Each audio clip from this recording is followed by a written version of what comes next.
Okay, gandang araw po mga lods, mga taga-subaybay natin dyan, ano?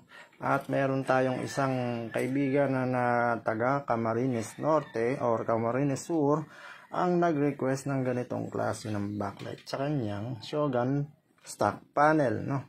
So, pag naka-off siya, ganyan siya. Okay. Customize na rin yung faceplate. Hindi ko alam kung yun talaga yung ano, pero ikakabit ko yung original.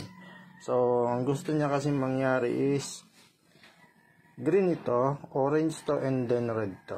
And then red yung pointer, white yung LCD. So, yan ang kinalabasan. Yan yung gear orange at ang kanyang neutral is green.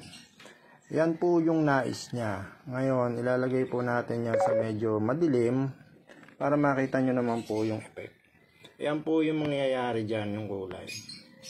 So, medyo maliwanag pa kasi. Mas maganda sana kung medyo madilim-dilim na yung lugar. Oh.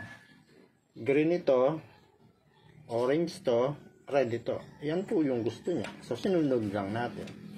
Sabi ko nga po sa inyo, sky's the limit po tayo. Sabihin nyo lang kung ano gusto nyo at gagawin natin. Salamat po.